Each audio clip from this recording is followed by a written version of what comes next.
저는 20살 조금 넘었을 때 너무 어렸고 너무 가난했습니다. 그때 저는 한 아이를 낳았습니다. 하지만 키울 수 없었어요. 경제적 상황도 집안 사정도 제 어린 나이도 그 모든 게 아이를 지켜줄 힘이 되지 못했습니다.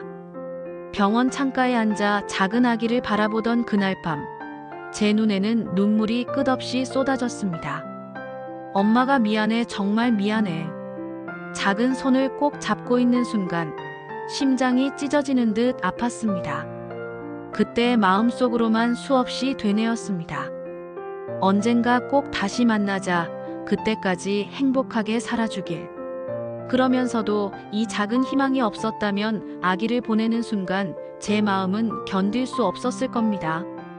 결국 저는 아이를 입양 보냈습니다.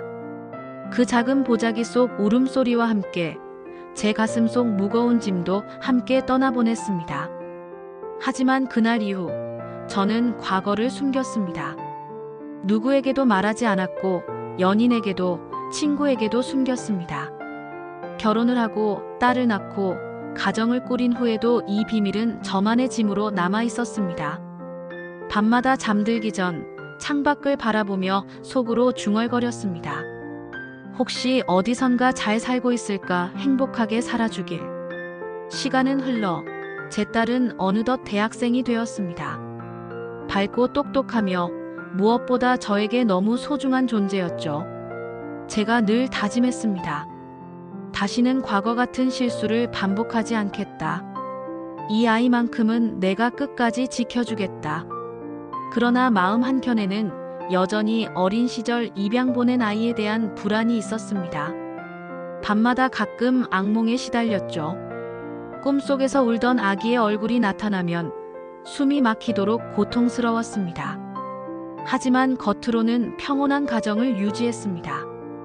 딸은 친구들과 어울리며 밝게 웃었고 저도 직장에서 열심히 일하며 가정을 지켰습니다. 겉보기엔 평범했지만 제 마음속 그림자는 늘 함께였습니다. 어느 날 딸이 떨리는 목소리로 말했습니다. 엄마, 제가 좋아하는 사람이 있어요. 이번에 집에 데려와도 될까요? 설렘과 동시에 불안감이 밀려왔습니다. 첫 만남의 긴장감 속에서 드디어 그 아이가 우리 집에 들어왔습니다. 문을 열고 들어오는 순간 심장이 멎는 듯 했습니다. 그 얼굴 낯설지 않았습니다. 아니, 너무 익숙했습니다. 눈, 코, 입 모든 게 제 젊은 날 입양 보낸 아기와 닮아 있었습니다. 이게 말도 안 돼, 설마. 저는 속으로 중얼거리며 손에 쥔 컵을 꼭 쥐었습니다.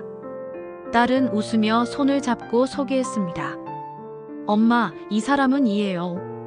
심장이 쿵쾅거리며 머리가 새하얘지는 순간이었습니다. 처음엔 스스로를 부정했습니다. 설마 그냥 닮았을 뿐이겠지.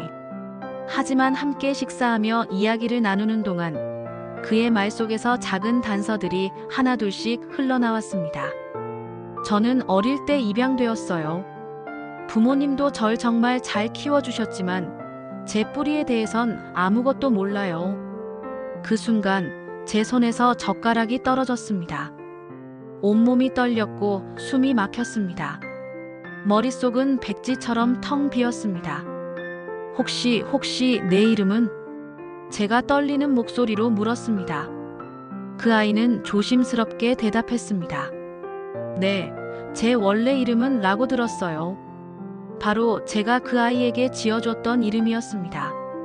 그날 밤 저는 혼자 방에 숨어 울었습니다. 이럴 리가 없어. 세상에 이런 장난이 어디 있어. 하지만 부정할 수 없었습니다. 딸이 사랑하는 남자, 눈앞에 앉아있는 그 청년은 제 젊은 날 제가 입양 보낸 제 아들이었습니다. 가슴이 터질 듯 아팠습니다. 머릿속에는 온갖 생각이 떠돌았습니다. 이제 어떻게 해야 하지? 딸에게 말해야 하나, 아니면. 그 이후 매일이 악몽이었습니다.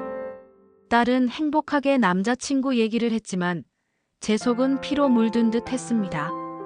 엄마, 정말 좋은 사람이에요. 엄마도 좋아하실 거죠? 웃으며 대답했지만 마음속은 갈기갈기 찢어졌습니다. 말해야 하나, 말하지 않아야 하나.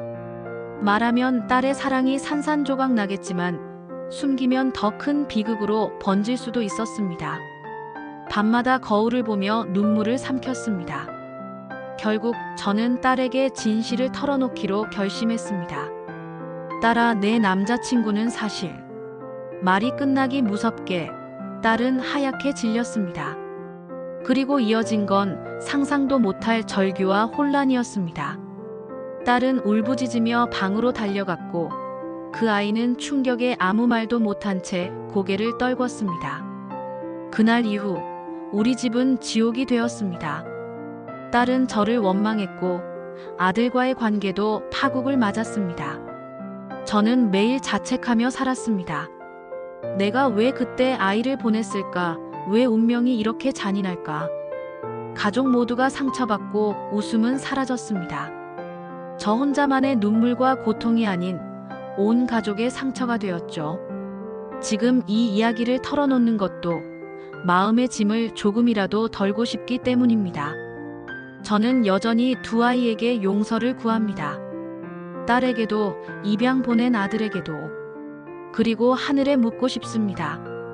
왜 우리 가족에게 이런 장난을 치셨나요? 오늘의 사연은 저를 평생 괴롭힌 운명의 아이러니였습니다. 여러분도 사랑하는 사람을 더 단단히 붙잡고 놓치지 않길 바랍니다. 인생은 언제, 어떤 모습으로 우리를 흔들어 놓을지 모르니까요.